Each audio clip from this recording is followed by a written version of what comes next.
and welcome to the American Cinematheque here at the Los Feliz 3. Thank you so much for coming out tonight. My name is Saimir LaShawn. I'm one of the theater coordinators here at the AC. And tonight we have a French film from 1943, co-presented by the Greg Proops Film Club podcast. Greg will be out in just a moment to tell you a little bit more about that. But before then, if you don't know, Beyond Fest has begun. It's the highest attended genre film festival in the U.S. It's been going on for a few days now at the Egyptian and the Arrow, but it's starting here tomorrow. Fun facts, all of the screenings here at the LF3 will be free with the RSVP. For instance, tomorrow at 9 a.m., tickets for Killing Faith and Miss 45 will be available on the website. On Saturday, we have 2 blocks of shorts at 1 and 4, and Cold Vein at 7, and Hellcat at 10. Before the film begins, I just want to give a quick shout out to all of our members in the crowd tonight. We truly, truly appreciate you. If you're interested in becoming a member, you can go to AmericanCinematheque.com, click the members tab. It'll tell you everything you need to know. Up in the booth tonight, we have our very talented projectionist, Jared. Please make some noise for him. And also, just a quick reminder, once the film begins, just be sure to turn off your phones. No cross-talking. We want everyone to have a wonderful experience. But other than that, here to introduce the film, please help me give a warm welcome to the creator and host of the Greg Proops Film Club podcast, the super hilarious man of the hour, Greg Proops.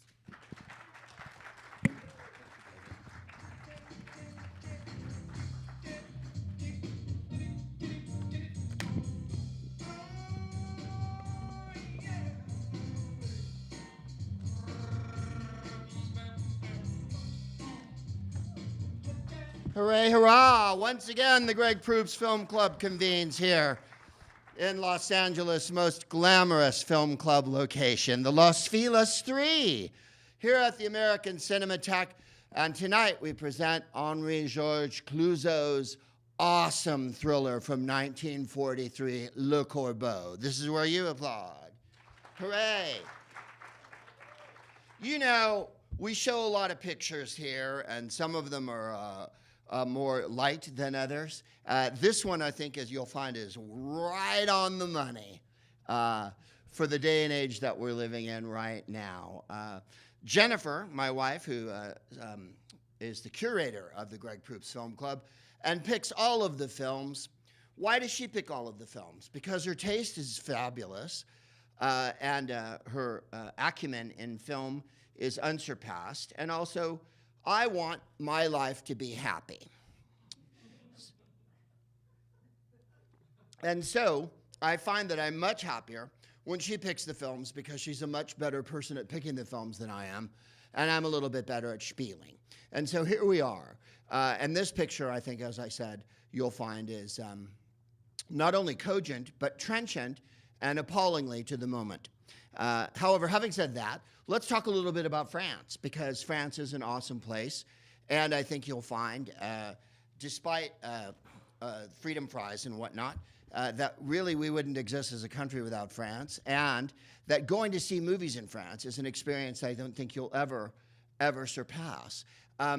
Much like here at the Los Feliz 3, there's loads and loads of little cinemas all around France, and Paris in particular, that are quite tiny and intimate. And sometimes the restroom is right there next to the screen, so that there's no way that you can't be seen while you're in the picture going to the toilet. And it's really, really good fun if you ever go to Paris to go see a movie in Paris, especially older pictures that are in English, which in France is listed as VO, and voice original or whatever it is. And so we saw years ago, we went to see, we've seen a lot of French pictures, American pictures in Paris, African Queen and whatnot, but we went to see Harvey Keitel in The Bad Lieutenant by Abel Ferrara, which, as you know, is a light romp, very, fun and frivolous, like a Debbie Reynolds movie, really. And it's a morbid assessment of a policeman at the end of his rope, at the end of an enormous drug and gambling binge, who is in danger from not only the police department, but by the gangsters that he has managed to mess around with his enormous gambling problem. And watching it with a Parisian crowd was fantastic. It was like being in a lit class in freshman lit. Everyone sat there absolutely taking the movie at face value. There's a scene in, I don't know if you've ever seen The Bad Lieutenant, and I'm not talking about the one with Nicolas Cage from a few years ago that I think was I almost said Fassbender. It would be very difficult for Fassbender to make a movie at this point. He made a movie called Bad Lieutenant, Port of Call, New Orleans, and it's not that one. It's the original Bad Lieutenant from the late 80s, I think, early 90s, Abel Ferrara. Anyway, there's a scene where, and it's a tour de force by Harvey Keitel. Harvey Keitel is a superb in the movie. And they would have nominated him for an Oscar, except they're too afraid to show someone smoking crack and doing coke and shooting people through a whole movie and give them an Oscar for doing it. At one point, he loses a bet on a baseball game and becomes irate and shoots his police radio to death in the car, and then takes the police light and puts it on top of the car and drives through New York like a mad person. At which point, Jennifer and I were in hysterics, and the French crowd was like, oh my God. They thought it was a documentary on America. And of course, now, looking back, it kind of is. And that made it fantastic beyond all measure. We also saw a picture called, I believe it's called While the City Sleeps, by Fritz Lang, which has, thank you. I don't know that we've ever showed a Fritz Lang movie, to be honest. Yeah, we did. We showed, what was the Nazi one, Jennifer? Ministry of Fear, which is a brilliant Fritz Lang picture, set during a Nazi occupation, where the Nazis are never named, nor is the country they're from ever named. And I assure you, if you watch Ministry of Fear, again, another picture that absolutely lays it on the line about what's going on right this second. And that picture was the one we saw in Paris, While the City Sleeps, is about a journalist. And it's, now I'm just blanking on, Dana Andrews is the lead. And at the time, Dana Andrews was drinking quite a lot, so they set half the movie in a bar. And then he's a TV host who goes on every night and does a spiel on television. And Dana Andrews is kind of high in the movie. And much to the way people would think it's not. When you're drunk, you're not at all slurry and all over the place. You're absolutely holding it together, and that's how Dana Andrews in the movie has never seen us like this. So I think I'll just go into it's sort of a, and the French crowd again was sort of, oh my God, what's happening? And we were delighted. Having said that, nothing is more over-intellectualizing than a French crowd. We saw Die Hard with a Vengeance in a giant movie theater. Yes, the Bruce Willis, Samuel Jackson, awesome John McTiernan, the felon John McTiernan epic, which starts with a bombing in a department store, if you recall, and then it carries on having lots of bombs through the movie. And Jeremy Irons plays a German in it, speaking of Oscars. And yet no one gives Jeremy Irons an Oscar for going, yes, that's right, you've got his number. He's supposed to play Alan Rickman's brother from the first Die Hard movie. In the second Die Hard movie, or is it the third? It's the third Die Hard movie.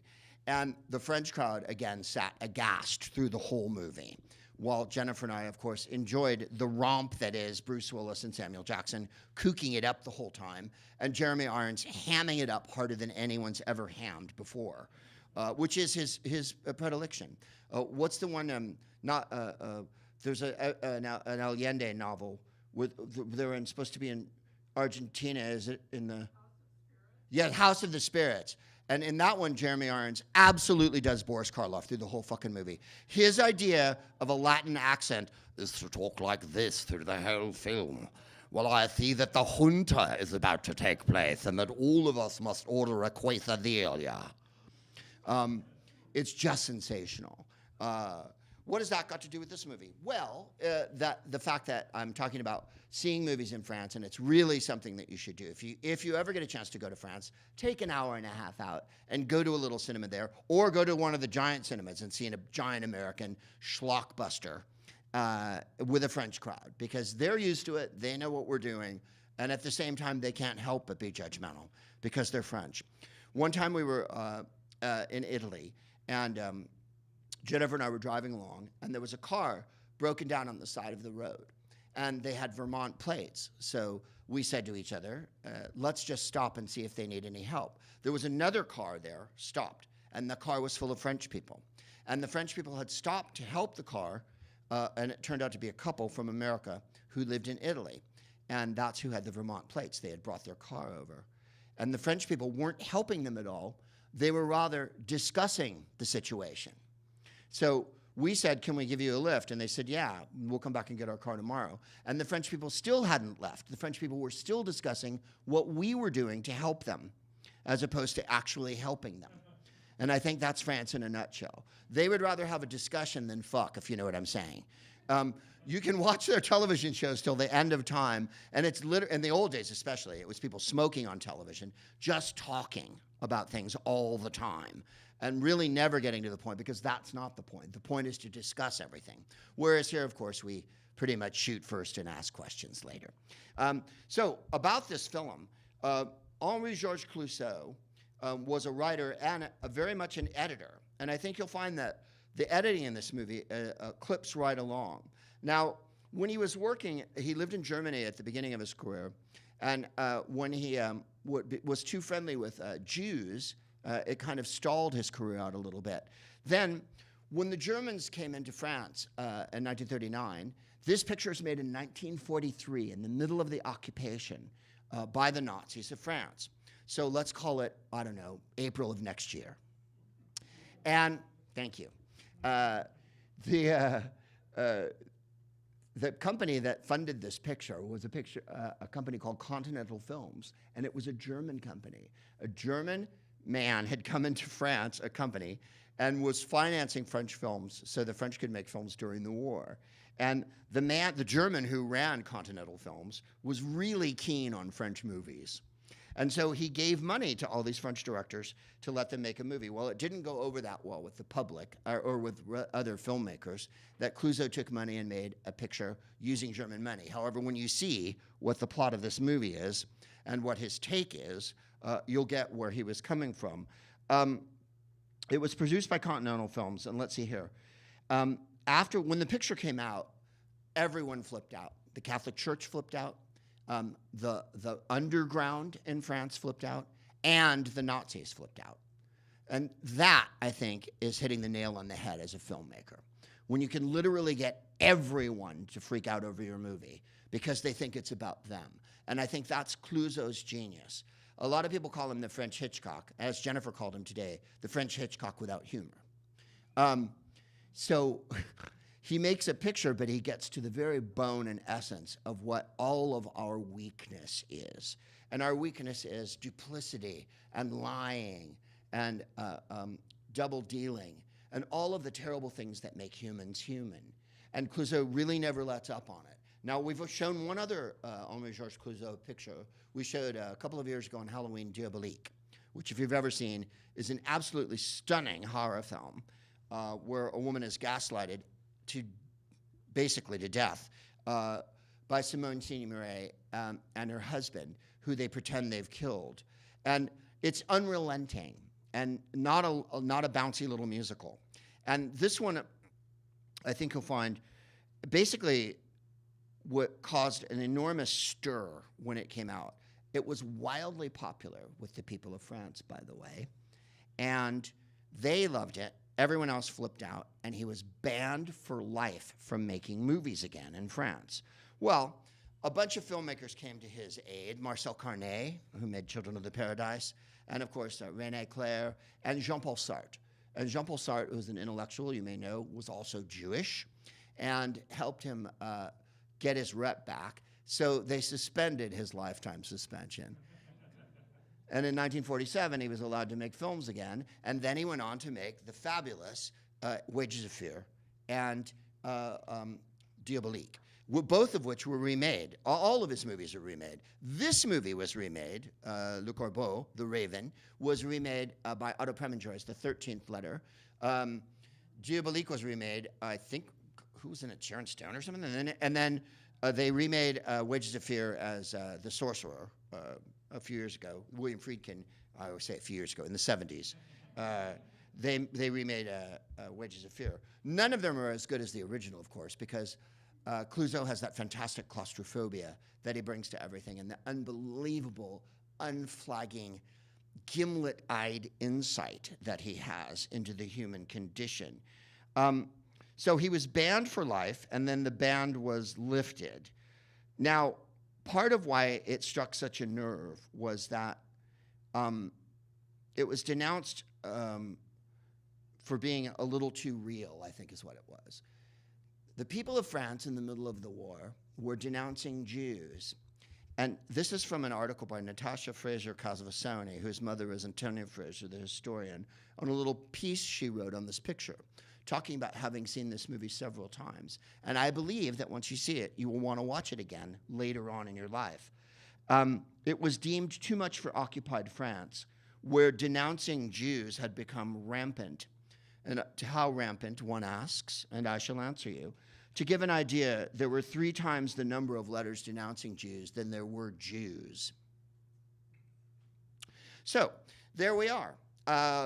Now, for instance, we see what's going on in our country right now, and not to hammer the point home too hard, we showed the producers for our last movie here, and I'd like to reiterate something that I said when we showed the producers, which was every act of joy is an act against fascism. Coming together to watch a film about people denouncing one another in a village during the Nazi occupation is also an act of joy and an act of liberation. You cannot let them beat you down and browbeat you every day with their stupidity and their ignorance and their, let's just put it the nail on the head, their classlessness. There is no savoir-faire. There is no intellect. There's nothing stimulating about Nazism, fascism, anti-Semitism, homophobia, and sexism. Nothing at all. And that's where it fails. It fails, 1, morally, obviously, but 2, artistically.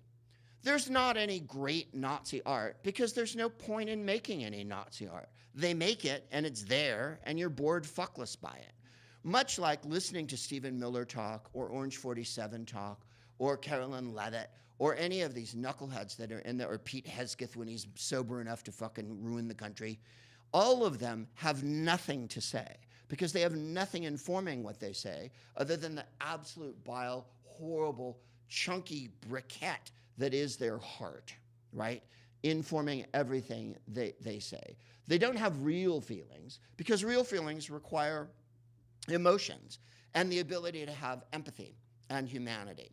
And Clouzot, for all of his failings, and he was a mean director on the set, he tormented the actors, and off the set, not at all.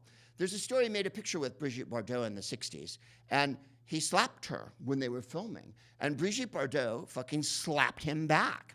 And after that, evidently, he was quite nice on the set.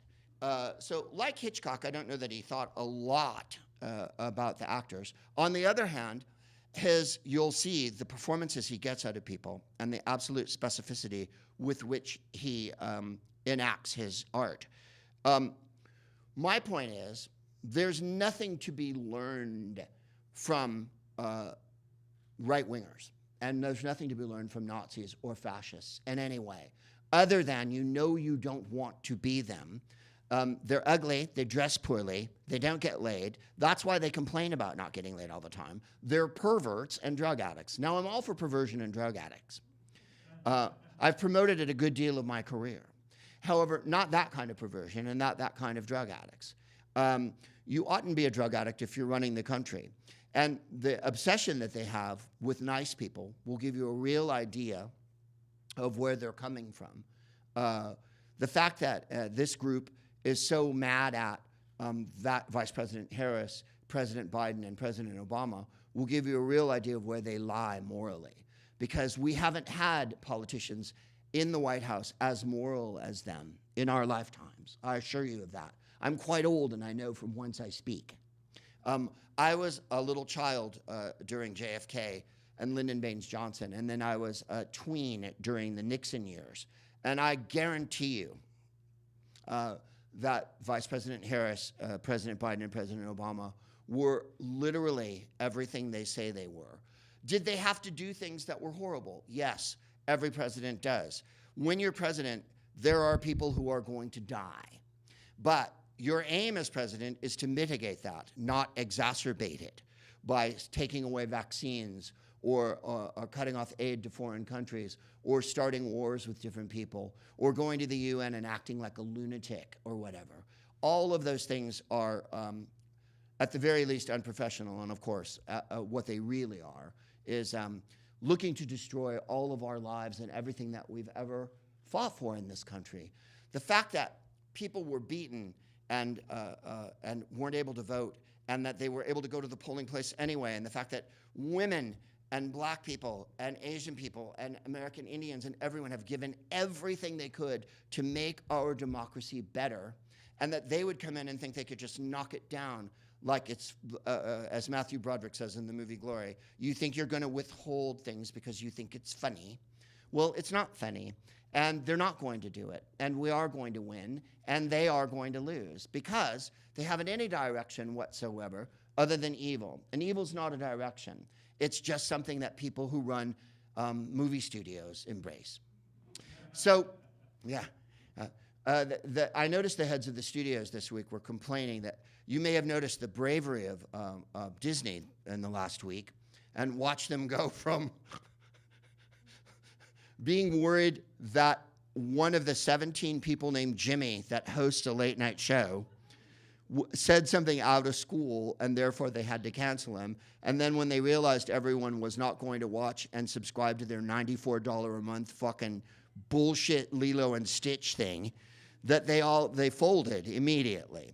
Because there's one thing all these jokers understand, he said, holding up 2 fingers. There's one thing they all understand, and that's take the money away. As soon as you take the money away from them, it's going to be all over. And I'll go even further. As soon as Orange 47 pops his clogs, I think you'll find that all of this is going to dissipate like a whirlwind. And don't give me any of that, but J.D. Vance will be worse. No, the man who looks for coins in a sofa using his knob is not going to be worse than what's going on now. You'll find, and you've already found, that they're all eating each other already, and that the second there's any dissent amongst them, they all start to attack one another.